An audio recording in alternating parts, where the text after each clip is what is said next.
Galera, vamos lá então. Quem tem o material, não sei se vocês conseguiram imprimir ou vocês estão usando o celular aí com o material PDF. Lá no slide 20, a gente tem que falar de alguns deles, né? Meu Deus, senhor, ali tem pelo menos 10 de um lado e 10 do outro. Como é que eu vou decorar tudo isso aí?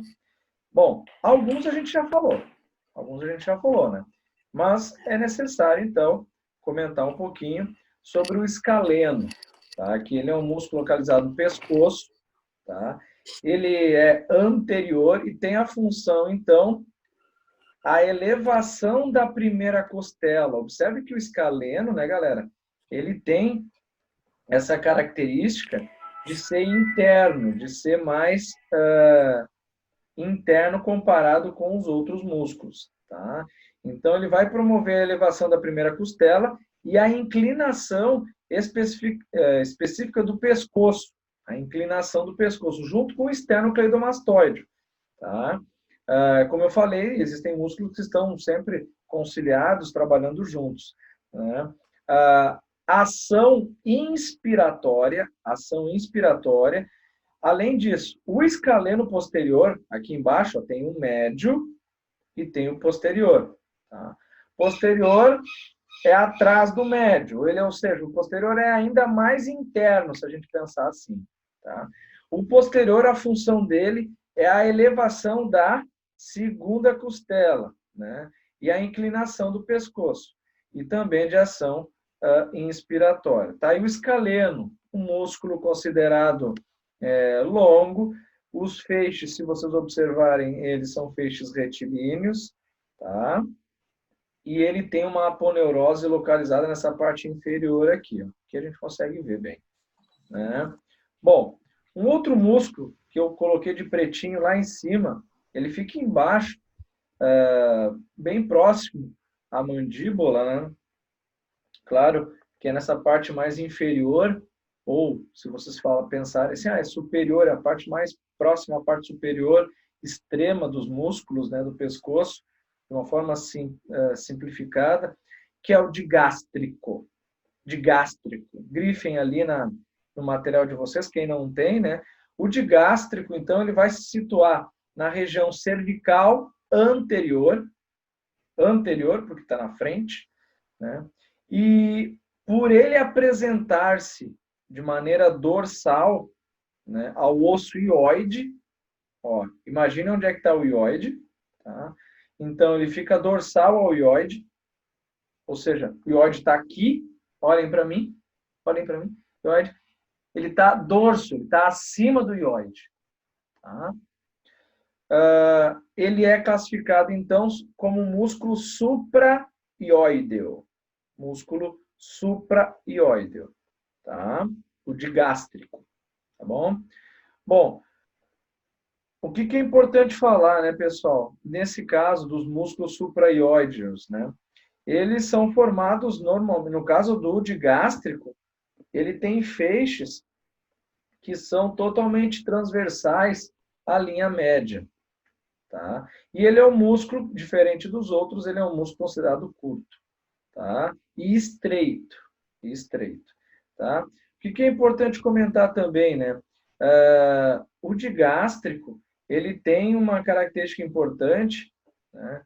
Que dependendo da forma como tu vê ele, ou seja, dependendo de como tu movimenta o crânio, as fibras, elas remetem a uma fibra oblíqua. Olha só, dependendo de como tu movimenta o pescoço, principalmente quando tu faz uma elevação, essas fibras, elas acabam não modificando, mas elas acabam se direcionando para um aspecto mais oblíquo. Tá? Tá aqui o escaleno, né? A gente vê uma aponeurose, uma ligação tendínea ali na parte superior do crânio, muito próximo à região do temporal e occipital, tá pegando aqui, tá pegando o occipital, tá? E ele se liga na região anterior, principalmente a essa peça óssea que a gente já falou muitas vezes, né? Que é o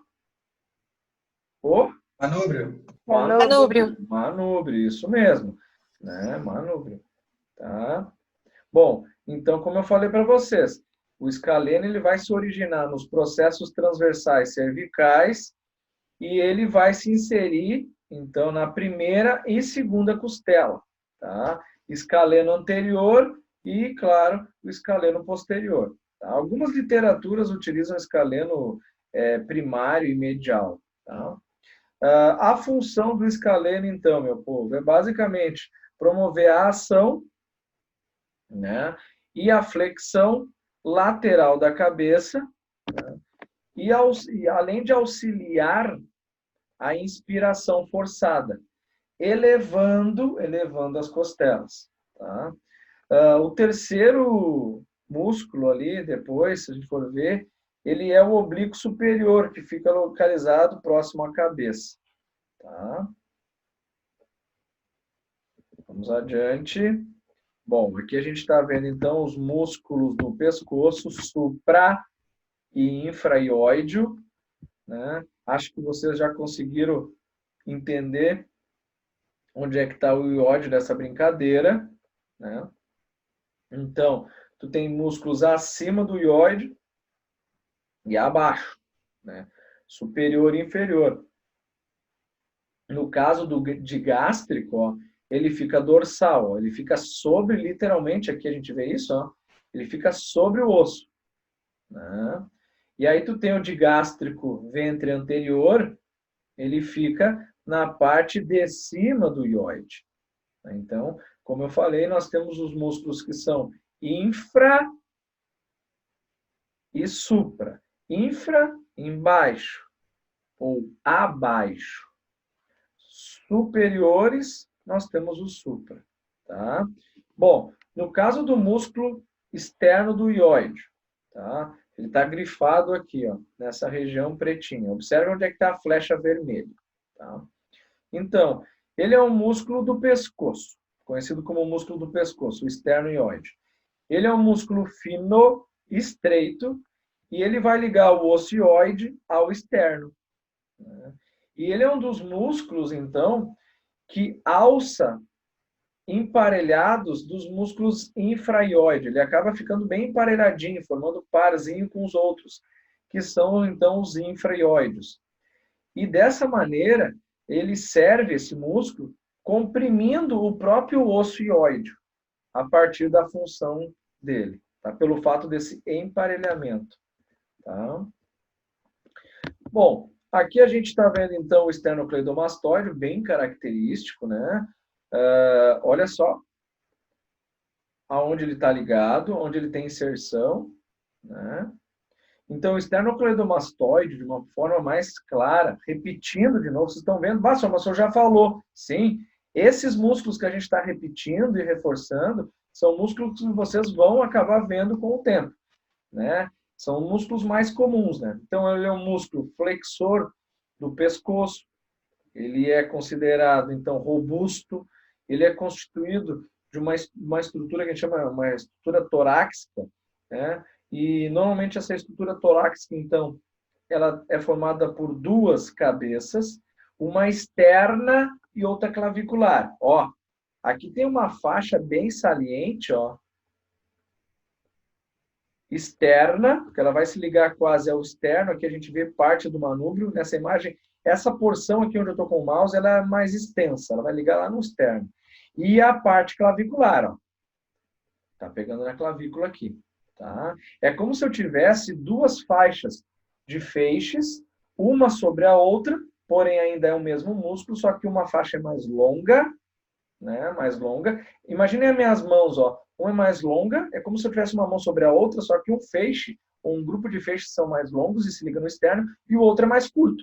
E se liga onde? Na clavícula. Tá?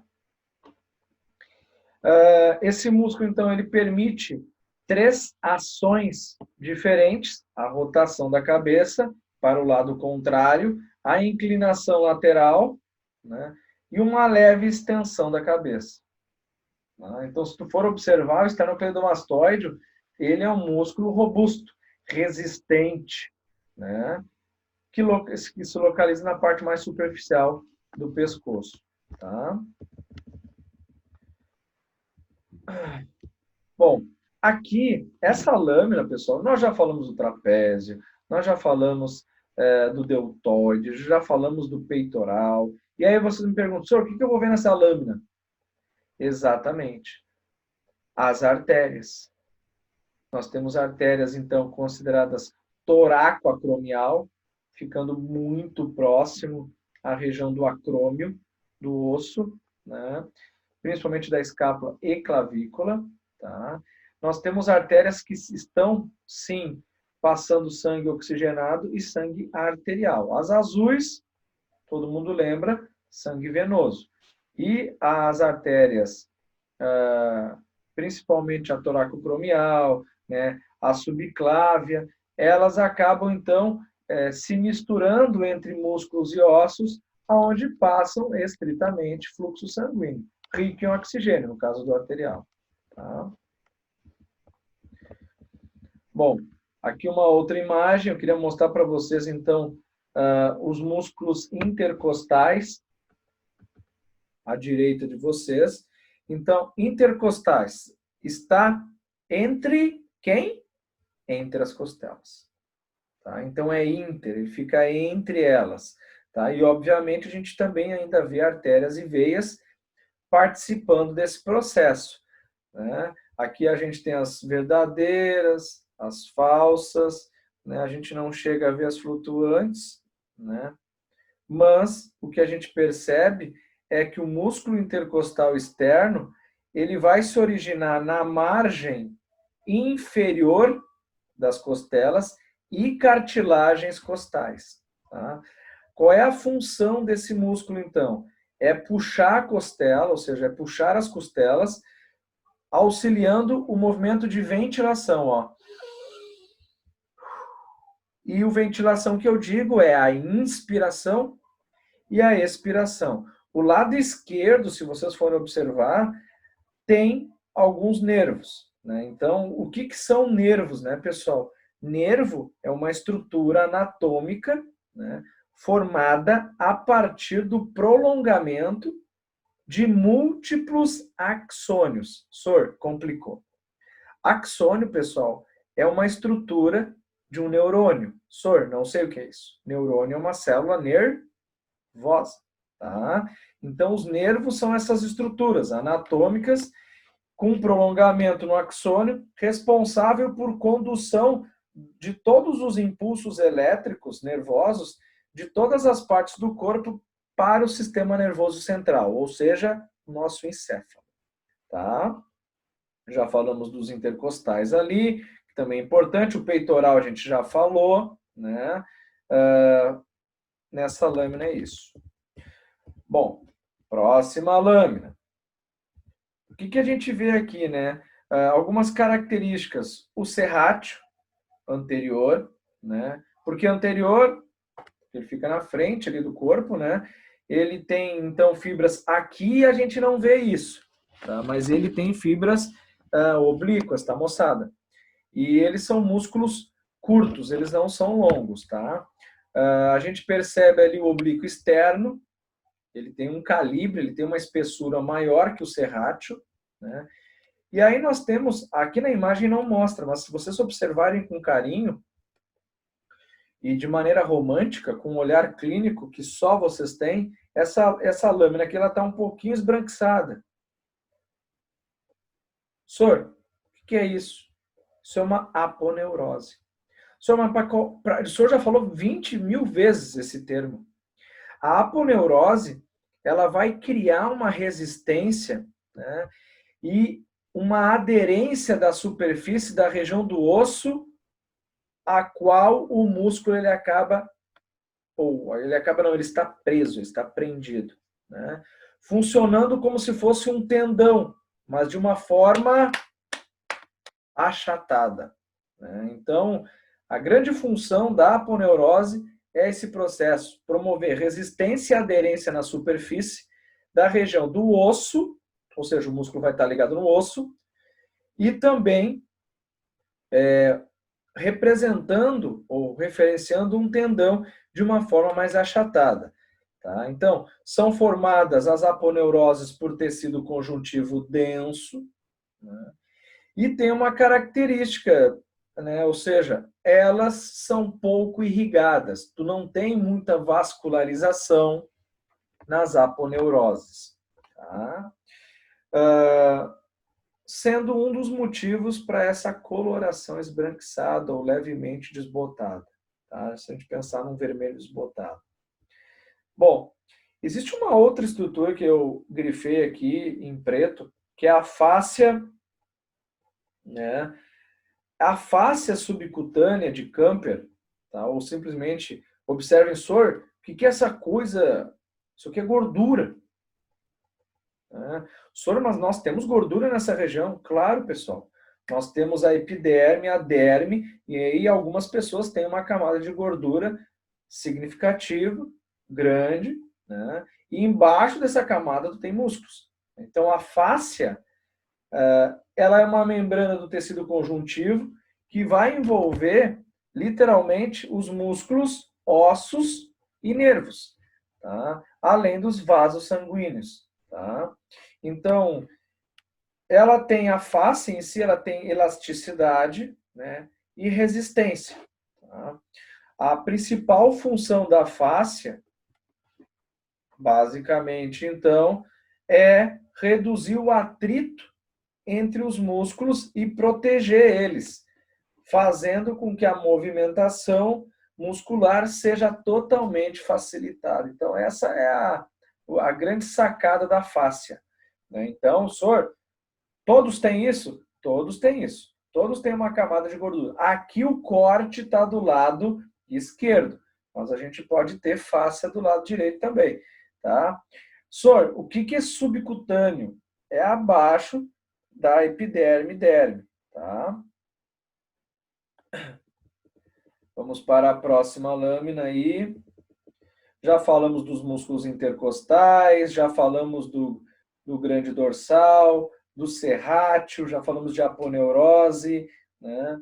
Já falamos do oblíquo, né? Sor, mas tem oblíquo externo e interno. Sim, já falamos sobre isso. Nós temos oblíquo interno e externo, né? O externo ele é mais o quê? Superficial, ele é mais periférico, ele fica mais na região do chamado perimísio, né?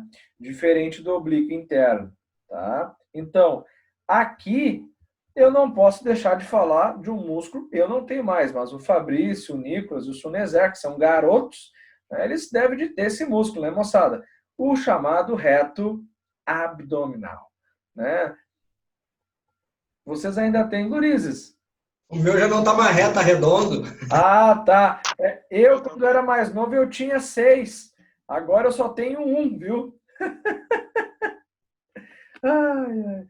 O Nicolas e o Sunezer nem falam, já estão bravos comigo, garanto. Bom, pessoal, no caso do reto abdominal, então, ele é um músculo par, né? E ele vai estar, então, ocorrendo de maneira vertical as fibras, ou seja, lineares, retilíneas, né? E ele corta a região do abdômen de maneira vertical, tá? Vertical. Então, esse é o reto abdominal. Ele é um músculo mais comum, super conhecido, né? Principalmente o pessoal das academias aí, ou quem já fez, nunca esquece. Eu posso fazer uma pergunta sobre esse músculo aí? Pode, pode. É que assim, é que eu vejo muito programa sobre cirurgias e coisas assim, né? E tem as abdominoplastias que o pessoal faz, né? E aí eu vejo que eles fazem uma cirurgia, eles amarram esses músculos para ficar definido, né, a barriga, o abdômen depois que fazem essa abdominoplastia. Isso aí, como é que ele é feito, essa cirurgia? Ela é costurado a parte da pele amarrada no músculo? O que acontece? O músculo ele fica atrás, né? Então a pele na Sim. frente. Então eles procuram fazer pequenas suturas para que no momento que a pele seja esticada, o músculo também fique esticado. Mas quem faz abdominoplastia é muito difícil essas pessoas terem a musculatura do reto abdominal definida. Tu pode ver em qualquer imagem, seja homem ou mulher, a barriga fica o quê? Plana. Exatamente. O músculo não é definido. O que é definido ali é a pele. eles têm um esticamento da pele, né? Então, o músculo jamais vai aparecer, porque o que está sendo corrigido ou ajustado é a pele, somente isso. Ok. Então, pessoal, nessa lâmina, né, no caso tem um músculo lá em cima que eu acabei grifando, o peitoral maior, né, ele é o músculo mais superficial que a gente tem aí, e ele é considerado um dos maiores músculos do nosso corpo, da parte anterior do tórax. Tá? Ele vai se originar, então, estritamente na parte clavicular, já tinha comentado sobre isso, superfície anterior da metade medial da clavícula. Então, na clavícula, ele vai estar posicionado na região média, na parte do corpo, estritamente ali, na parte da diáfise da clavícula, tá? Falando ainda do peitoral maior, né? Então, ele tem essa função de flexão, de adução, de rotação medial, como vocês já colocaram, inclusive na atividade, né? Do braço na articulação do ombro. Então, tem essa característica importante aí na concepção. Os demais músculos da lâmina, praticamente a gente já falou todos, tá? Vamos seguir ali. Estamos entrando no slide 28. Aqui passou um pouquinho. Bom, pessoal, então, especificamente, né, o redondo menor e o redondo maior. Tá? Vocês estão percebendo que esses músculos ficam aonde? Na região anterior ou posterior? Conseguem definir? Posterior? Isso, região posterior, isso mesmo. Tá? Observem, né? Para quem não entendeu a minha pergunta, ó, o trapézio está aqui. Né? E aí a gente tem o redondo menor e o maior. Né? E aí aqui a gente tem a face infraespinhal. Tá? Bom, no caso do redondo menor, o que é importante a gente comentar sobre ele? Ele tem função de rodar lateralmente o braço, aduzir de maneira fraca e estender também o braço. Tá? Já o redondo maior, ele tem função de aduzir e estender e rodar o braço medialmente. É isso aí, esse é o redondo maior. Tá? Um músculo bem importante, e vocês vão ver que a gente vai falar bastante dele, é o supraespinhal. Tá? O supraespinhal, ele é um músculo relativamente pequeno, né, da face superior dorsal, tá? Da escápula. E o nome dele, por curiosidade, ele tem esse nome, né, por causa exclusivamente dele ser derivado da fossa supraespinhal, né, da escápula, aonde ele normalmente então está localizado. Tá? Ele é um dos 4 músculos do chamado manguito rotador. Tá? E ele também abduz o braço no ombro. Esse é um supraespinhal. A gente vai falar em outras lâminas, em outros materiais, sobre o manguito rotador. Tá? Bem característico, músculo supraespinhal. Anotem, grifem ele, bem importante. Né? Um pouquinho mais em cima, né, galera? Deixa eu pegar minha canetinha aqui. Em homenagem aos colorados, vou fazer de vermelhinho, né? Bom, nós temos então ali, ó, aqui a gente vê na C7 o processo espinhoso, né?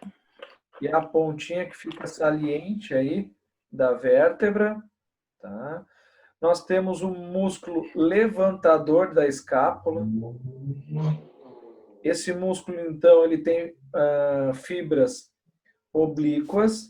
Ele é um músculo curto, tá? Estreito, tá? E ele qual é a função dele? Levantar a escápula. Um movimento normalmente para levantar a escápula, né? esse músculo ele não mexe sozinho, ele pede o apoio, obviamente, do esternocleidomastoide, ele pede o apoio também do deltoide, que está conectado na clavícula e escápula, né? Quando eu falo conectado, é inserções, tá? Então, esse é o levantador da escápula, tá? O serrátil, nós temos o serrátil anterior e nós temos o serrátil posterior. Vou mostrar aqui para vocês onde é que está esse cara. Detalhe, ele é considerado o próprio... Deixa eu falar uma coisa. Sabe por quê? Os jogadores podem ser cicatriz. Pessoal, querem colocar no site. Foi legal a jogada do cara. Mas aí eu vou dar pro Dega, o Dega tá fechado.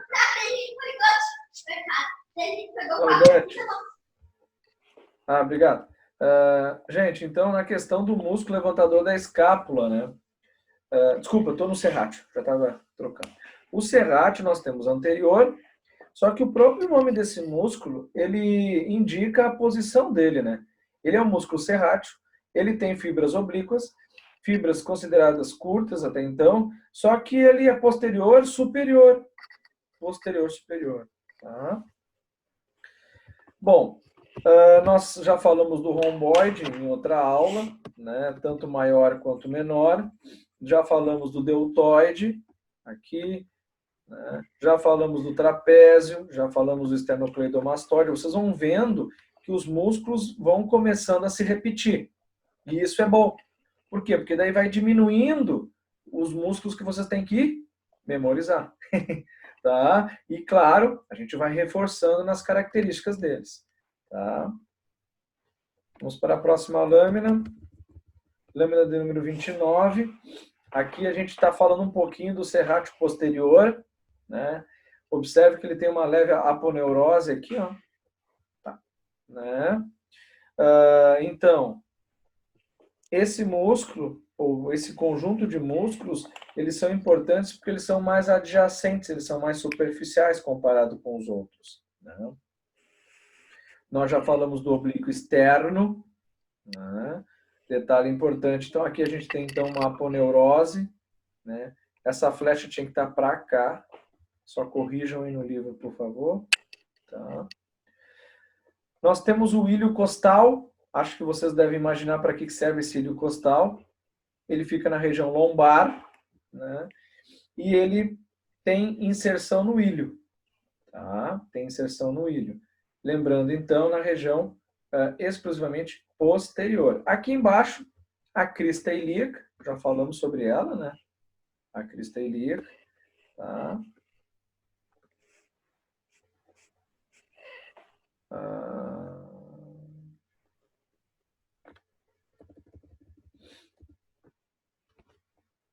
Chegamos no slide de número 30. Lembram lá do processo mastoide, né? Lá no crânio. Tá?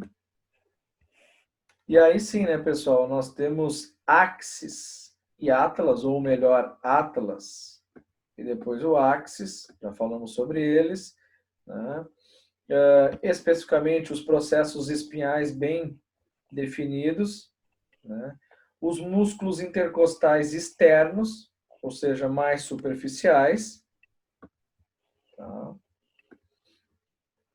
Aí depois nós temos os músculos considerados roteadores torácicos, que podem ter fibras longas e curtas.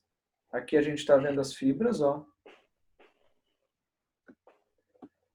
Inclusive, os feixes são oblíquos. Tá? E os músculos considerados elevadores das costelas, que também podem ter características com fibras curtas e longas. Ó. Eles têm um ponto de inserção na costela, ou nas costelas, né? Porque esses músculos, eles estão... Toda essa região aqui, ó, se vocês estão vendo, ó, deixa eu colocar de outra cor, um amarelo. Aqui, ó. Ó, eles vêm lá de cima. Essa linha aqui, ó. Eu estou colocando entre eles, ó.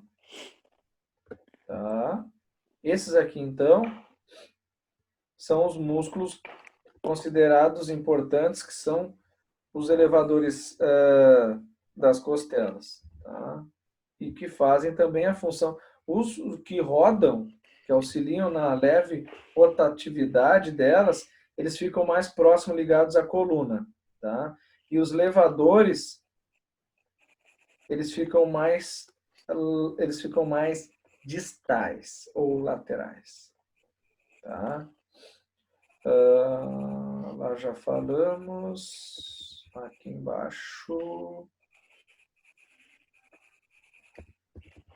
Beleza. Tá aí, galera. Demorou alguns segundos, alguns minutinhos, né? Mas tá aqui o manguito rotador. Tá? Hoje, quando vocês vão fazer um arraio, às vezes, ou até mesmo envolvendo ossos, né?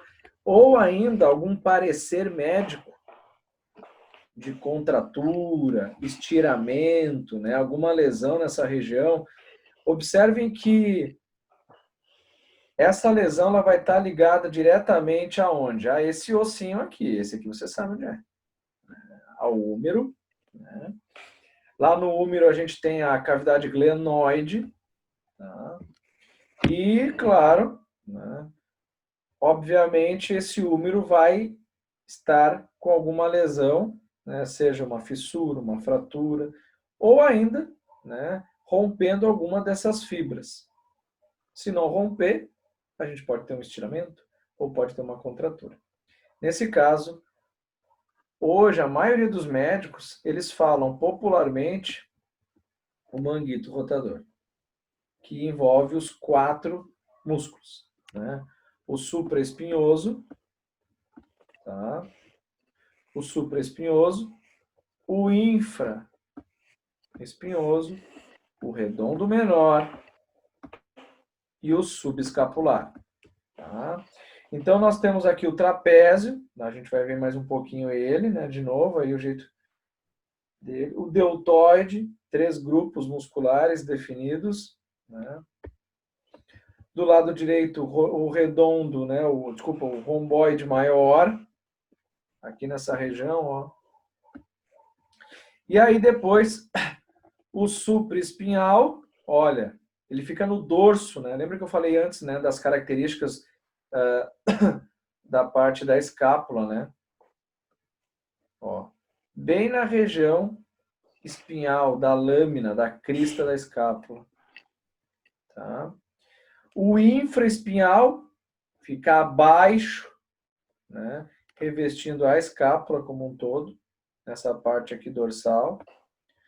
E o redondo menor, ele fica mais distal, o feixe. Tá? E também tem fibras oblíquas. Tá? Quero aproveitar agora, vou compartilhar com vocês especificamente o simulador. Né? Bom, pessoal, o que eu quero mostrar para vocês aqui são alguns movimentos. Aqui é uma elevação muscular, ó, que está rodando, ó.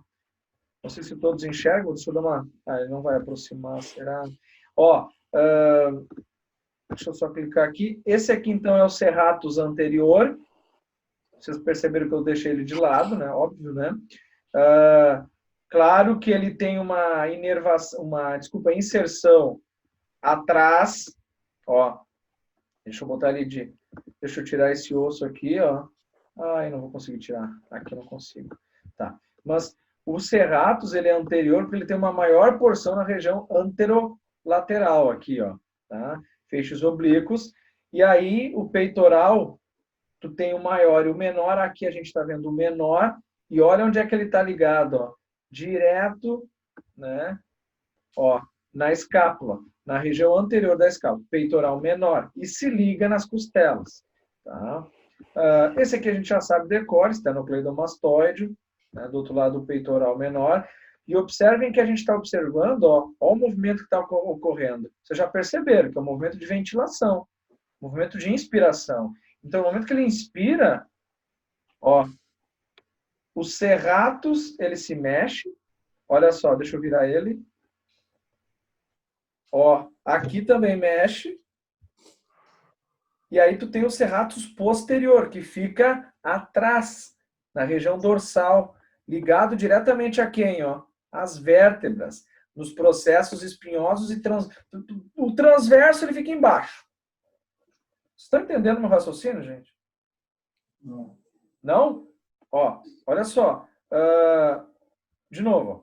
Tu tem o serratus posterior. É um tipo de músculo. Ele fica tampando. Ó, estão vendo aqui que eu tô... Esse aqui é um processo transverso. Esse músculo fica em cima dele. É isso que eu estou dizendo. Ele fica em cima dele. E ele fica encaixado aqui, ó, nessa região onde eu estou mostrando para vocês. Onde ele tem uma leve depressão óssea na vértebra. Para que haja um encaixe. Para que haja um encaixe. Tá? Então, esse aqui é o serratus posterior. Que é um movimento de elevação. Só queria mostrar isso para vocês. Tá? Deixa eu trocar a lâmina agora. Deixa eu sair daqui. Então, elevação. Agora, vamos ver se ele vai rodar. A depressão. Ó. Um movimento das costelas na depressão, envolvendo diretamente, ó, os músculos intercostais. Só que isso na região anterior. Na região posterior, olha só lá, ó.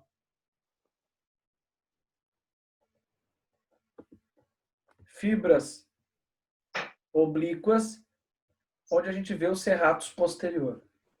Tá? Então, nós temos serratus anterior e serratus posterior. Tá? Com o mesmo tipo de fibras. Tá? Então, num movimento típico de depressão. Deixa eu sair daqui. Quero mostrar outros movimentos para vocês. No momento que tu tem uma flexão da espinha. Flexão da espinha. Ó.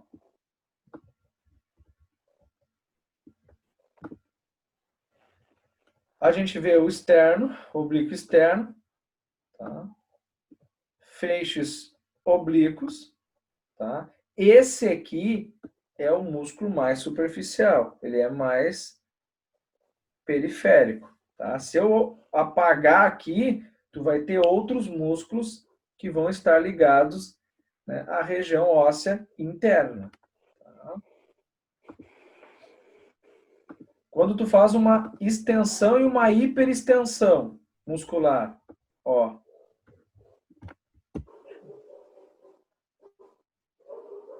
aponeurose, categoria, todo mundo já sabe, decora salteado. Né? Uma extensão da espinha. Ó, aqui tu tem o grande dorsal. Aí depois tu tem o músculo que eu falei antes, que é o ilho costal. Que ele é mais distal, observando o movimento de extensão. Se quiserem anotar aí, quando a gente faz o movimento de extensão, os músculos envolvidos são o ilho costal. Se quiserem anotar, então, quando a gente faz o movimento de extensão da espinha, tu tem o grande dorsal, tu tens o ilho costal, direito e esquerdo, tu tem o ilho costal da região lombar, o ilho costal da região lombar,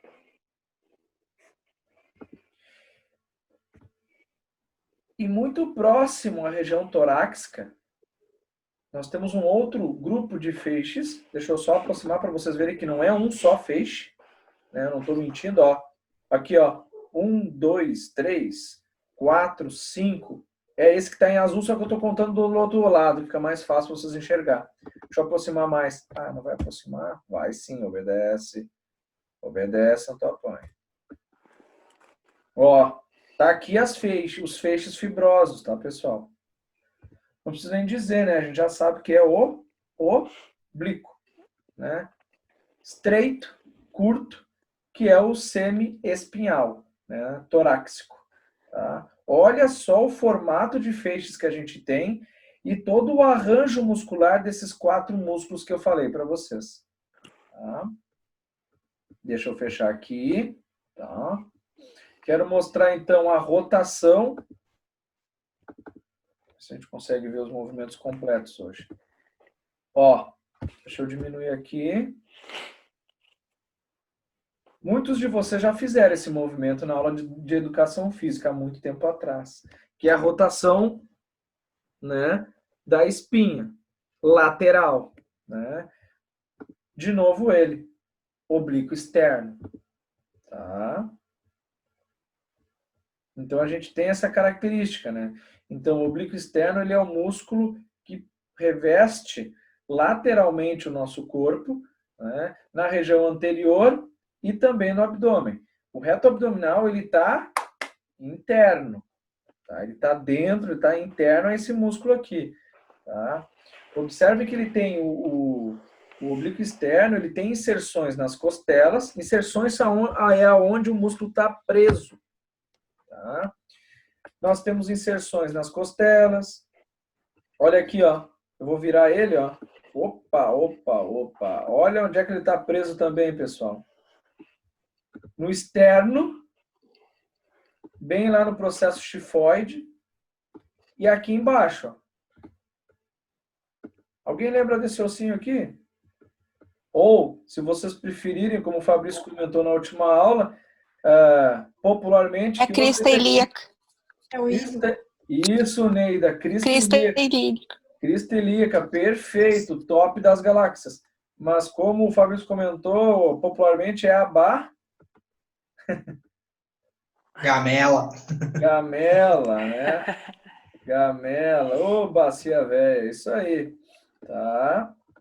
Pessoal, por favor, né, gente? Se vocês puderem falar os termos técnicos, falem, tá? Não falem esses nomes assim simples, tá? Populares. Tá? Beleza. Esse aqui é o oblíquo externo. Observando o momento de rotação, tá? Quero mostrar o outro músculo que a gente falou bastante, que é o trapézio. Ó, a gente está elevando, eu estou elevando a escápula. Senhor, está mexendo também. Aqui só mostra o trapézio, né? Ah, mas tem um outro aqui interessante, ó. Esses aqui a gente não trabalhou ainda, a gente não falou deles, tá? Não, falamos sim, falamos do levantador da escápula, tá? Ó, são exatamente 4 feixes. Deixa eu tentar aproximar. Olha onde é que eles estão ligados. Na parte inferior do processo transverso. Ó, tá? Lembrem que as primeiras vértebras, então, atlas e axis aí, né?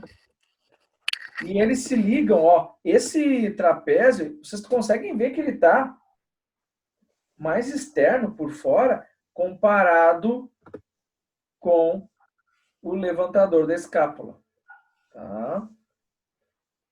E detalhe, tem um outro músculo envolvido, eu vou tentar deixar assim, ó. Olha lá. Esse aqui, ó. Esse aqui a gente falou agora.